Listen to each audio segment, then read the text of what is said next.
a beleza para os gregos antigos. Não era apenas algo aparente. A beleza para os gregos era algo bem mais profundo. Para eles significava muito a estética. A estética ela também já vinha acompanhada junto com o processo de formação do cidadão grego. Ele tinha que ter suas capacidades sociais também bem desenvolvidas. Ele tinha que ter uma habilidade muito grande em falar. Eles tinham que ter conhecimento de música, matemática, história. Então, as variadas ciências que existiam naquele período. A filosofia também era algo bem discutido entre os gregos. Então, são fatores que expressavam muito a questão da beleza. A beleza ela não vinha simplesmente de fora, era algo que era interno e transparecia. Então, eles tinham um padrão muito elevado para ser considerado alguma pessoa bela, eles tinham que ter esses requisitos todos. O momento único de demonstrar a beleza a todos os cidadãos gregos eram os Jogos Olímpicos.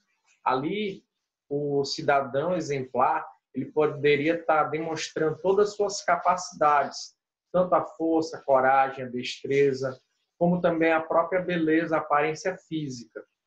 Então, assim, o lutador, o jogador, quando ia para os Jogos Olímpicos, ele era realmente alguém que tinha sido escolhido a dedo.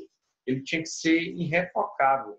Toda a sua imagem. Ele não poderia ser alguém corrupto, ele tinha que ser alguém leal, ele não poderia ter vindo de uma família onde tinha ladrões ou tinha alguém que tinha feito algo de mal. Então, era bastante rigoroso o processo de formação desses atletas.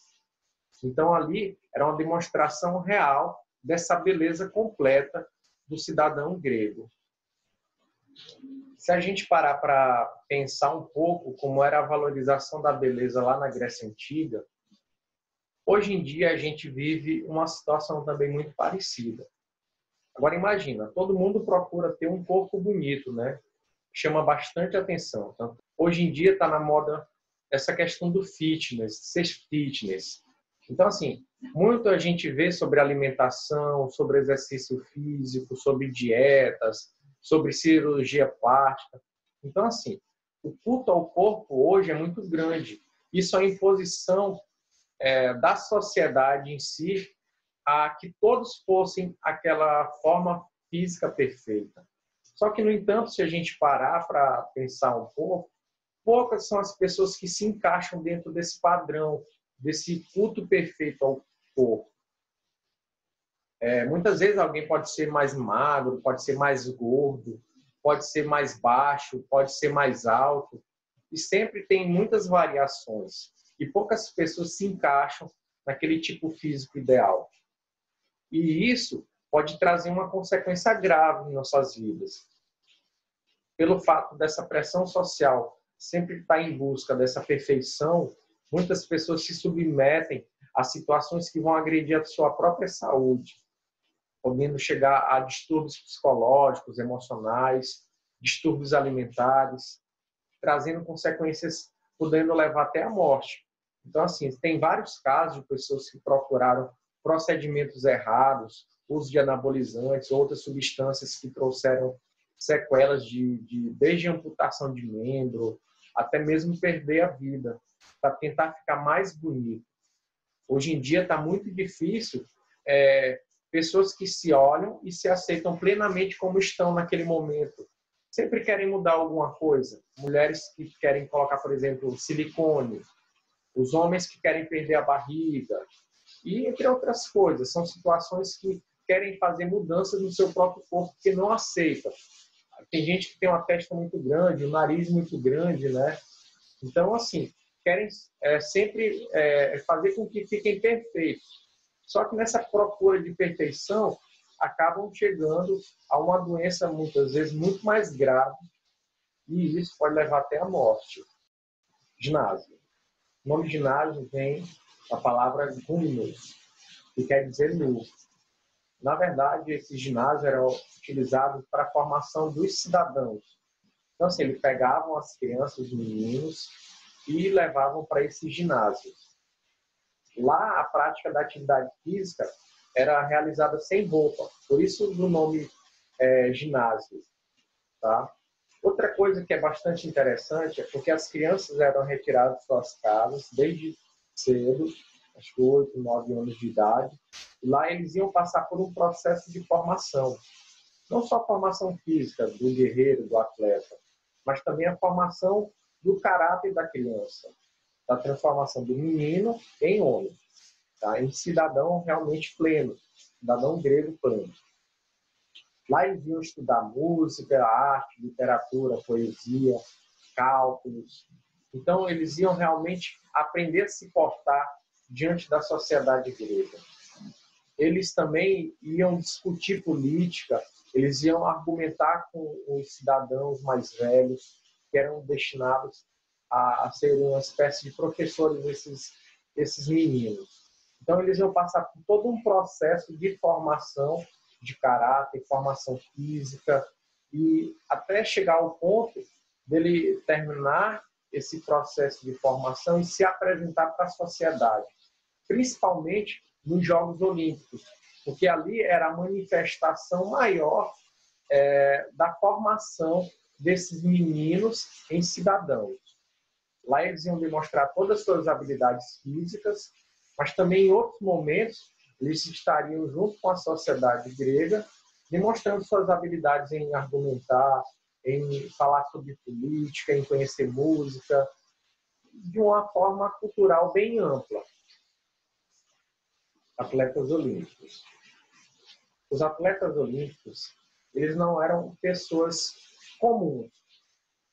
Eles eram pessoas que tinham superpoderes, quase que isso. Porque eles eram aqueles que se destacavam diante dos outros. Eles passaram por todo aquele processo de formação lá no ginásio e são aqueles atletas que mais se destacaram.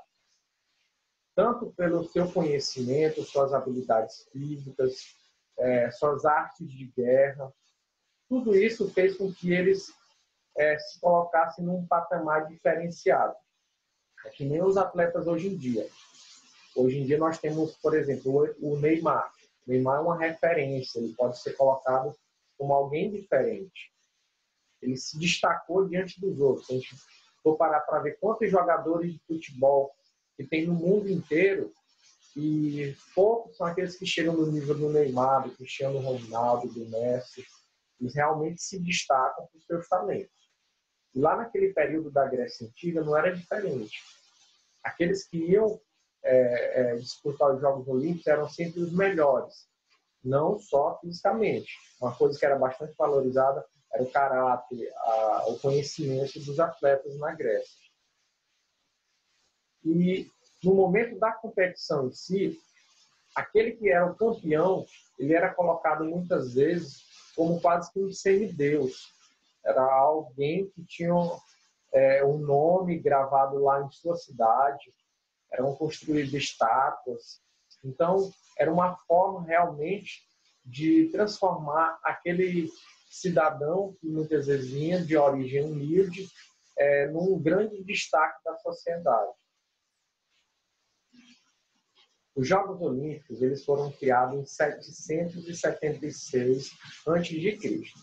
Pelo menos essa daí é a data que se tem os primeiros registros dos campeões dos Jogos Olímpicos. Então, assim, ele foi criado em homenagem a Zeus, que era um deus grego, era considerado o maior deus da Grécia. E esses jogos foram uma forma de demonstração de afeto, religiosidade daqueles indivíduos gregos, em homenagem a esse deus maior deles. Então, ali foi uma forma de manifestar todo o seu contentamento àquele deus.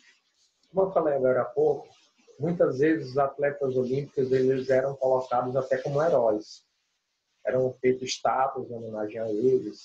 Naquele momento em que ele era consagrado campeão olímpico, o nome de sua cidade era colocado em evidência. Então, realmente, aquilo ali trazia muita fama, muita glória àqueles atletas. E eles eram colocados como deuses. Do mesmo jeito, hoje em dia, né? A gente vê que nós vivemos numa sociedade que endeusa muitas pessoas. a gente for parar para ver quais são os deuses hoje, os heróis hoje, a gente vai entender que são muitas vezes atletas, são aquelas pessoas famosas. São, hoje em dia, principalmente os youtubers também, que estão aí na mídia, que são muitas vezes endeusados. Então, assim, são pessoas que têm um destaque maior. E se a gente for parar para olhar um pouco mais detalhado, quem são aquelas pessoas que realmente têm se tornado heróis? Hoje, por exemplo, os médicos, as equipes de saúde que estão aí batalhando contra esse vírus. Então, assim, a nossa sociedade hoje ainda assim tem muitos heróis, só que não aqueles heróis como a gente está vendo aqui na imagem.